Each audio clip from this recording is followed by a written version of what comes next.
नमस्कार, मैं हिमांशु कुमार। आप देख रहे हैं भारत लाइव। भोरे भोर के इस खास कार्यक्रम में आप सभी का बहुत बहुत स्वागत है। बिहार की सियासत में इस वक्त जो है गहमागहमी मचा हुआ है और जिस तरीके से तमाम सियासी पार्टियां रिएक्ट कर रही हैं, अपने संगठन को धारदार बना रही है, ऐसा लगता है कि वो चुनाव की तैयारी में है।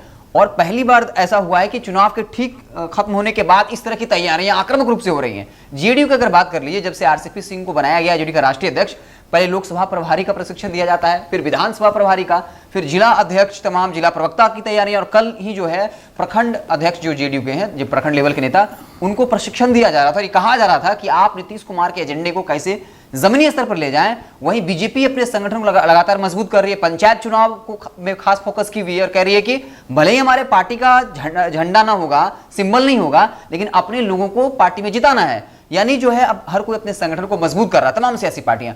बाबा, पहली बार ऐसा लग रहा है, जो तमाम अभी तक चुनाव हुए हैं, 2020 का विधानसभा चुनाव के बाद जिस तरह की तैयारी चल रही है, ये नहीं लग रहा है कि तुरंत अभी चुनाव खत्म हुआ है। ऐसा लग रहा है कि अब तो चुनाव आने वाला है।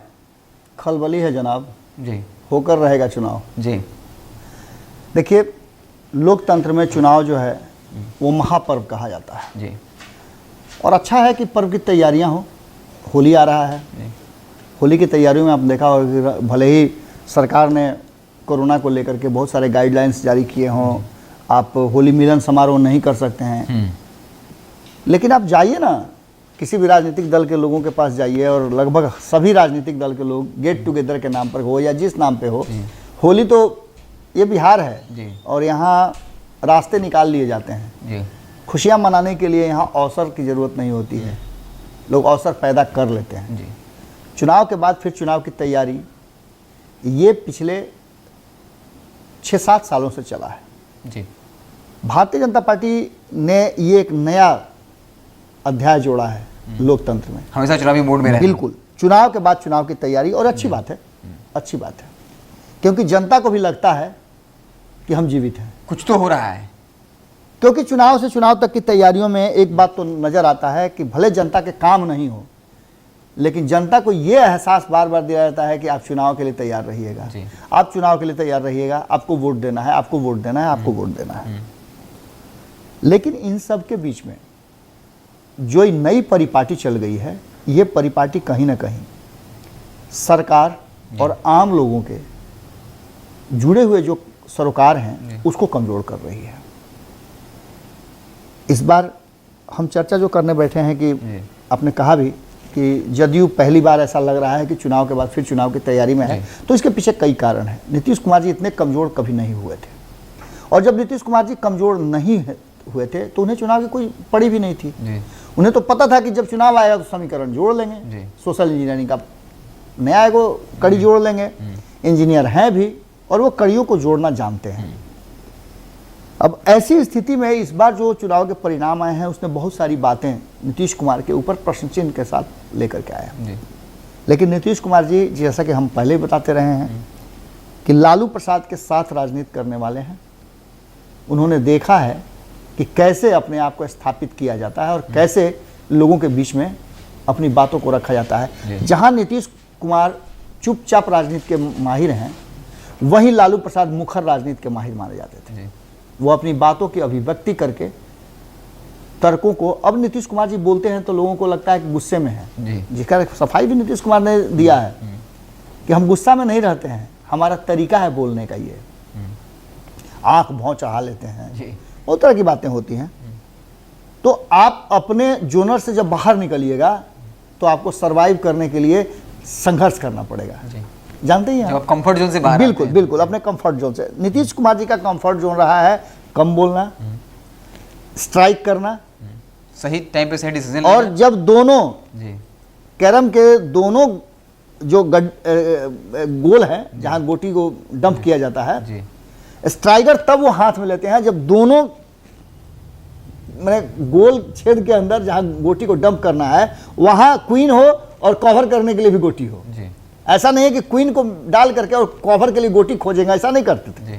वो क्वीन को जब देख लेते थे कि किनारे पर है और कवर भी करने वाला गोटी किनारे पर है, तो आस्ते आस्ते दोनों को मार करके डंप करके गेम जीत जाते थे। लेकिन अब उनके लिए थोड़े कड़े स्थिति आ गई है। वो लालू प्रसाद की राजनीति को जानते थे, लेकिन तेजस्वी यादव ने जिस तरह की राजनीति शुरू की उनके उनके पास तो दोनों जानकारी थी। एक नीतीश कुमार की जानकारी थी, एक लालू यादव की जानकारी थी, और तीसरा आधुनिक की जानकारी थी, युवा है, युवाओं के दिमाग युवाओं के तरफ से। दूसरा क्रिकेटर हैं, खेले हैं, बड़ा बहुत ज़्यादा नहीं खेले हों लेकिन खेले तो हैं, क्रिकेटरों के बीच में तो, खिलाड़ियों के बीच में तो रहे, तो खेल भावना भी है, हार जीत का उन्हें समझ भी है। इन सब बातों को लेकर के जब नीतीश कुमार की सीटें कम आई तो उन्होंने अपना प्लान रचना शुरू कर दिया कि आखिर बिहार में ही उन्हें जब रहना है, जिस बिहार से कभी लालू प्रसाद ने उन्हें बाहर कर दिया था, तो बिहार में रहने के लिए क्या करना होगा। तो सबसे पहले तो करना यह होगा कि इस लड़ाई में लोगों को बाहर करना होगा। इसको कई बार चर्चा हम कर चुके हैं, लेकिन अब उससे आगे की बात हो गई है। नीतीश कुमार ने सबसे पहले अपने पुराने दोस्तों को जोड़ना शुरू किया, समीकरण जोड़ना शुरू कर दिया। उन्हें पता था कि लौकुश समीकरण में, आपने देखा होगा कि पिछले चुनाव में क्या कुछ हुआ है, ये समीकरण पूरी तरह से ध्वस्त रहा, और न तो ये उपेंद्र कुशवाहा के पास गया और न ही नीतीश कुमार के पास गया। ये समीकरण अलग हट करके दोनों से विक्षुब्ध होकर के और तीसरे खेमे में चला गया। आपने देखा कि आरजेडी को भारी संख्या में इस वर्ग के लोगों का, एक नीतीश कुमार पे ये बड़ा आरोप भी लगता आ रहा था कि वो लौकुश समीकरण में कुछ को हमेशा हाशिए पर रखे और उन्हें उतना सम्मान नहीं दिया उन्होंने। जैसे कई नाम थे, मेवालाल के इस्तीफे के बाद एक बड़ा उन पर लगा कि ये सब जानबूझ करके किया गया कुशवाहा समाज को जलील करने के लिए। मंजू वर्मा वाला केस आपको पता ही होगा कि मंजू वर्मा को किस तरह से झेलना पड़ा। नीतीश कुमार जी ने प्रयास तो किया कि मंजू वर्मा को इस सब के बावजूद भी टिकट दिया, लेकिन हार गई। इसके अलावा भी बहुत सारे लोग थे और कुशवाहा समाज खासा नाराज चल रहा था, जिसका उनका घाटा भी हुआ। उपेंद्र कुशवाहा ने भी घाटा कराया, कई सीटों पे खड़ा कर दिए थे, कम से कम 19 सीटों पे। लेकिन इसके बाद जो अब राजनीति है नीतीश कुमार को समझ में आई, और उन्होंने, आपने देखा होगा कि किस तरह से लौकुश समीकरण गढ़ते हुए अपने पार्टी के राष्ट्रीय और स्टेट प्रेसिडेंट का उन्होंने चयन किया, और चयन करके आपने देखा कि लौकुश समीकरण साधने का प्रयास किया। लेकिन उमेश कुशवाहा उस छवि के नहीं थे, अचानक से उनको ला करके उन्होंने रख दिया था। आरसीपी सिंह को तो लेकर के बहुत सारी बातें थी, लेकिन उमेश कुशवाहा को अचानक से उन्होंने लाया, जिसको लेकर के भी उनके पार्टी के जो वरिष्ठ कुशवाहा नेता थे उनके मन में भी बहुत सारी बातें थी। जानबूझकर आप ऐसे शख्स को ला रहे हैं जो प्रभावशाली नहीं है। बिल्कुल। उसके बाद उपेंद्र कुशवाहा न चाहते हुए भी उपेंद्र कुशवाहा को आना पड़ा। दूसरा, उन्होंने अपनी श्रेष्ठता साबित करने के लिए भारतीय जनता पार्टी से आग्रह किया था कि एनडीए का हिस्सा इन्हें बना लिया जाए और एलजेपी की कमी, चिराग पासवान की कमी ये पूरा कर देंगे। लेकिन भारतीय जनता पार्टी को ये मंजूर नहीं था। कितना भारतीय जनता पार्टी गड्ढा खोद के अपने आप को अंदर डाले। पहले ही नीतीश कुमार 1-1.5 महीना में ही साबित कर दिए थे कि भैया हम आपसे ज्यादा मजबूत हैं, हमको मानना पड़ेगा आपको, जब बना दिए तो हमारे रास्ते पे चलना पड़ेगा। और भारतीय जनता पार्टी के लिए मजबूरी है कि कहीं उसके हाथ से एक सरकार मत चली जाए। दूसरी तरफ आप देख रहे हैं कि कांग्रेस का भी मन लुसफुसा रहा है। जो उधर देख रहे हैं कि वाम दल हैं, वो भी काफी लंबे समय के बाद 16 सीट जीत करके आए हैं, उनका भी मन लुसफुसा रहा है कि हम तो आए थे सत्ता के लिए, इतना सीट लेकर के तो हम सत्ता में कभी भी आ सकते थे, किसी का भी समर्थन कर सकते थे। उधर आप AIM का मन डगमगा रहा है कि कहीं सत्ता की तरफ न चल जाए। जो बाकी का बचा हुआ अबाड़ी कबाड़ी था, सब नीतीश जी अपने खाता में ले लिए हैं। ये सब देखते हुए कहीं ना कहीं नीतीश कुमार एक तैयारी जरूर कर रहे थे, और इस तैयारी को लेकर के उनके सामने दो ही विकल्प था। एक विकल्प था कि वो चुनाव में आए, दूसरा विकल्प था कि वो भारतीय जनता पार्टी को मजबूर करते रहे।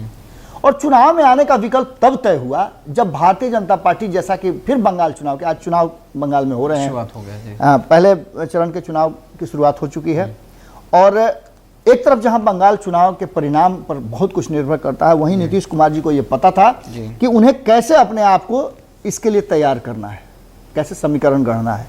उन्होंने समीकरण गढ़ लिया, और भारतीय जनता पार्टी कहीं ना कहीं बैकफुट पे है। अगर भारतीय जनता पार्टी बहुत ज़्यादा हिम्मत करती है और कोई नए समीकरण की तरफ बढ़ती है, तो वो समीकरण होगा आरजेडी के साथ गठजोड़ करके सरकार बनाना, जो कि वर्तमान परिस्थिति को देखते हुए संभव नहीं लगता है। क्योंकि तेजस्वी यादव को पता है कि वो राजनीति के ककहरा और पाठशाला में नए छात्र हैं, और उन्हें अभी बहुत आगे तक जाना है, इंजीनियर बनना है नीतीश की तरह। लालू प्रसाद के साथ के जैसा उनको वकील भी बनना है और नीतीश कुमार चचा जी की तरह उन्हें इंजीनियर भी बनना है, दोनों कोर्स करना है उन्हें। बार बार उन पर आरोप लगते हैं कि वो 9वीं फेल हैं, लेकिन राजनीति में उन्हें ये दोनों डिग्रियां हासिल करनी है। ऐसी स्थिति में वो भारतीय जनता पार्टी के प्रभाव में और दबाव में किसी भी तरह की राजनीति की ककहरा नहीं पढ़ना चाहते हैं। वो चुनाव जाना बेहतर समझेंगे क्योंकि उन्हें इस बात का भरोसा है कि अगर चुनाव में वो जाते हैं तो नीतीश कुमार की जो ये पिछले 3-4 महीने की जो सरकार रही है, इस सरकार और भारतीय जनता पार्टी के वादा खिलाफी को लेकर के वो चुनाव में एक बार फिर से जनता को समझा सकते हैं। लेकिन इसमें थोड़ा सा पेंच है, वो पेंच हम आपको बाद में बताएंगे।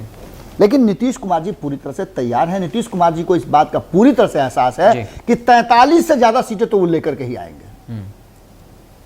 और इतना भी उनको एहसास है कि अपने दम पर तेजस्वी यादव उतनी सीटें जो 122 का जो मैजिक आंकड़ा है वो नहीं लेके आएंगे। और वैसी स्थिति में भारतीय जनता पार्टी के पास भी उतनी सीटें नहीं आएंगी, क्योंकि भारतीय जनता पार्टी यदि बंगाल चुनाव में अच्छा और बुरा दोनों प्रदर्शन करती है, उसके बावजूद भी बिहार के लोगों का मन मिजाज बदलने वाला नहीं है। न तो वो भारतीय जनता पार्टी को एक छत्र राज दे देंगे और न ही वो तेजस्वी यादव को देंगे। ये आकलन जो भारतीय जनता पार्टी और तेजस्वी यादव को लेकर के जदयू के लोगों का है, उसके आधार पर मैं बता रहा हूं। कई लोगों से हमारी बात हुई तो लोगों का कहना यही है, बड़े सम्मानित नेताओं का यह कहना है कि नीतीश के सामने अब तक बिहार को कोई विकल्प मजबूत नहीं मिला है। और खास करके अगर बात की जाए तो MY समीकरण, यादवों को भी तेजस्वी पर पूरा भरोसा नहीं है। और यह बड़ी बात हम बता रहे हैं क्योंकि यादवों के 2 नेता पहले से भारतीय जनता पार्टी में झंडा लेकर के खड़े हैं। भूपेंद्र यादव, नितेंद्र राय, बिल्कुल, ये दोनों ही बहुत मजबूती के साथ खड़े हैं। नंदकिशोर यादव को आपने देखा होगा, बहुत लंबे समय के बाद सदन में गरज रहे थे, उन्हें भी लग रहा था कि यादवों के वो नेता हैं। रामकृपाल यादव अलग ही कहानी कथा कह रहे हैं। तो यादवों का एक बड़ा वर्ग जो है उधर भी जा रहा है। वहीं अगर बात करें मुस्लिम समाज की, अल्पसंख्यक समाज की, तो ये समाज भी कहीं ना कहीं ओवैसी के साथ शिफ्ट हुआ है, क्योंकि 5 सीटें आना इस बात की तरफ संकेत दे रहा है। तो ये भी समीकरण नहीं साधा जा रहा है और ये बेहतर परिणाम है। दूसरी चीज, सवर्ण कहां जाएंगे? भले ही चिराग पासवान ने एक बड़ा समीकरण गढ़ दिया हो, हालांकि एक बड़ा मूव है एलजेपी का कि उन्होंने दलित, ब्राह्मण और मुस्लिम समीकरण बनाने का एक प्रयास किया है और इस प्रयास में धीरे धीरे वो सफलता की तरफ भी बढ़ रहे हैं। क्योंकि आप देखिए कि बड़ी मजबूती से उन्होंने अपने संगठन का विस्तार किया और नए संगठन को जो बनाया है उसमें इस बात का ख्याल रखा है कि दलित और सवर्ण के साथ साथ अल्पसंख्यक समाज को ही पूरा प्रतिनिधित्व मिले। इस सामंजस्य के साथ वो चुनाव की तैयारी कर रहे हैं और बार बार कह रहे हैं कि मध्यावधि चुनाव तो हो ही करेगा, हम उसके लिए तैयारी कर रहे हैं। तीसरा सबसे महत्वपूर्ण बात कि जदयू के लोगों का कहना है कि एक तरफ जहां सवर्ण समाज है जो पहले ही से लालू प्रसाद से प्रताड़ित हो रहा था, वो फिर लालू प्रसाद को नहीं देखना चाहता है या तेजस्वी यादव को नहीं देखना चाहता है, एरोगेंसी की बात करता है।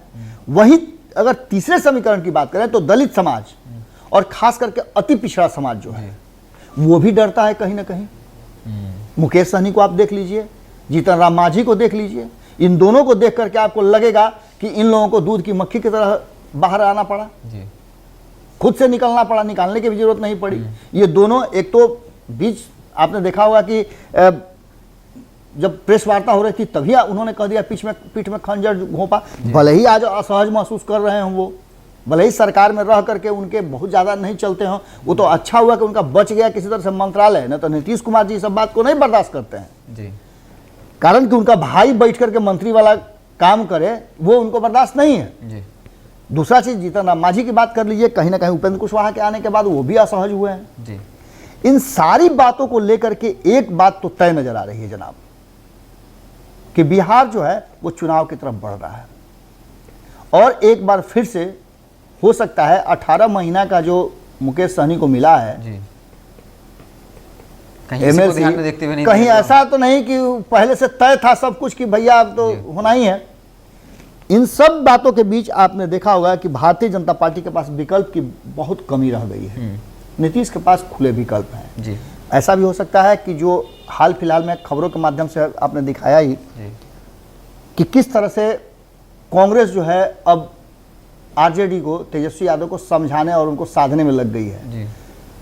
आने वाला जो समय है वो दो ही विकल्प की तरफ बढ़ रहा है। एक विकल्प है कि यदि तेजस्वी यादव नो एंट्री का बोर्ड हटा देते हैं जी, और नीतीश कुमार ये समझ लेते हैं, जो कि बड़ा ही मुश्किल कठिन काम है, जी, क्योंकि तेजस्वी विरोधियों का एक बड़ा कुनबा नीतीश कुमार के साथ जुड़ा हुआ है। एक तो उपेंद्र कुशवाहा जी, और दूसरा जीतन राम मांझी। तो ये संभावना थोड़ी कम नजर आती है, लेकिन बीजेपी से ज्यादा है। लेकिन बीजेपी से ज्यादा है, ये बात आपका कहना बिल्कुल सही है। और सबसे जो मजबूत विकल्प है वो ये है कि नीतीश कुमार जी अपने नाम और अपनी असहजता को दिखाते हुए कि बिहार की जनता ने जो मैंडेट दिया है। एक और बात बता रहे हैं आपको, एक नया सर्वे आया है जी, क्या? आसाम में जो चुनाव चल रहे हैं, कहा जा रहा है कि मैंडेट जो है वो बड़ा अजीब तरह का आने वाला है। वहाँ बीजेपी की सरकार चल रही है। अब अजीब तरह का मतलब आप समझ ही रहे हैं। तो बिहार में और बिहार के मिजाज को सेट करने के लिए चुनाव कहीं हो रहे हों, लेकिन हलचल बिहार में ज़्यादा है। इसका मतलब है कि कहीं ना कहीं नीतीश कुमार जी की तैयारी और इन सब बातों को लेकर के उपेंद्र कुशवाहा को भी एक बार आजमाने के लिए उनको लाया गया है। जी, जी, और दूसरी तरफ जैसे ही उनको पावर ज़्यादा मिला तो आपने देखा कि आरसीपी सिंह भी अपना पावर अपने हाथ में लेकर के और कुर्सी पकड़ लिए हैं। तैयारी ज़बरदस्त हो रही है, और ये तैयारी इसलिए नहीं है कि जेडीयू स्टेबल रहे, ये तैयारी इसलिए है कि नीतीश कुमार स्टेबल रहे, नीतीश कुमार मुख्यमंत्री बड़ी मजबूती के साथ बने रहें और कोई उनको मुख्यमंत्री की कुर्सी पर हूल न दे सके, अपने हिसाब से वो फैसले कर सकें। ये बातें लगभग आरसीपी सिंह ने भी कही है, और उपेंद्र कुशवाहा ने जिस तरह से हमला किया है तेजस्वी यादव पर, उससे साफ लगता है कि जो समीकरण गढ़े और मढ़े जा रहे हैं उसमें बीजेपी छोड़कर, आरजेडी छोड़कर एक नए समीकरण की तैयारी चल रही है, जिसकी चर्चा आपने देखा होगा कि कुछ दिन पहले सतीश कुमार जो हमारे यहाँ आए थे, उन्होंने भी कहा कि नीतीश कुमार बड़ी माहिर खिलाड़ी हैं, कब वो अपने लिए रास्ता अलग से चुन लेंगे कहना मुश्किल है। उन्होंने यहाँ तक कहा था कि अगर नीतीश कुमार को सपोर्ट नहीं करते तो नीतीश नहीं सतीश होते बिहार के मुख्यमंत्री। आपने नहीं देखा होगा तो देख सकते हैं आप, उन्होंने क्या कुछ कहा था। लेकिन एक बात तो तय है कि लौकुश समीकरण को लेकर के जिस तरह का नीतीश कुमार कॉन्फिडेंट दिख रहे हैं, ये बात बताती है कि आने वाले चुनाव की तैयारी में नीतीश कुमार अपने आप को आगे बढ़ा चुके हैं, पैर पीछे खींचने वालों में से नहीं है। तो ये आज का भव्य कार्यक्रम था, जहां पर तमाम सियासी घटनाक्रम जो हो रहे हैं, जो घटनाएं हो रही है, उसको देखकर यही लग रहा है कि बिहार में चुनाव जो है सन्निकट है। अब चुनाव होने वाले, क्योंकि तमाम सियासी पार्टियां, अगर आप देखें, संगठन को लगातार धारदार बना रही है। और जनरली ये तब होता है जब चुनाव परिणाम आ जाते हैं, फिर ये देखने को नहीं मिलता। लेकिन चुनाव परिणाम आने के बाद तुरंत बाद अगर आप देखें तो चाहे वो बीजेपी हो, लोजपा की भी बात कर लीजिए आप, एक तरफ जो है जेडीयू, हर कोई अपने संगठन को मौजूद बना रहा है, साथ ही प्रशिक्षण शिविर भी चलाया जा रहा है। तो इन सारी चीज़ों को देखते हुए और जो तमाम घटनाक्रम बन रहे हैं, उसको देखकर लगता है कि भविष्य में जो है हो सकता है बिहार में चुनाव देखने को मिले। आप देखते रहें भारत लाइव, आपको पल की खबरों से लगातार अपडेट करते रहेंगे। साथ साथ आपको जो यूपीआई नंबर दिख रहा है उस पर यथासंभव कंट्रीब्यूट करें, ताकि हम इसी तरीके से आपके लिए सच्ची और निर्भीक पत्रकारिता करते रहें। बहुत बहुत धन्यवाद। अगर ये वीडियो पसंद आई और वह बिहार के राजनीति और बिहारियत से सरोकार रखेनी तो सब्सक्राइब बटन दबा के चैनल के सब्सक्राइब कर ली। ओजे एगो घंटी बा, ओकरा बटन दबा देला से कुल सटीक और मारक खबर रुआ मुफ्त में मिल जाई। अगर रुआ पत्रकारिता के हमनी के नया प्रयोग में सहयोग कर चाहतानी तो ज्वाइन बटन दबा दी। पेटीएम नंबर नोट कर ली 9386816700। धन्यवाद।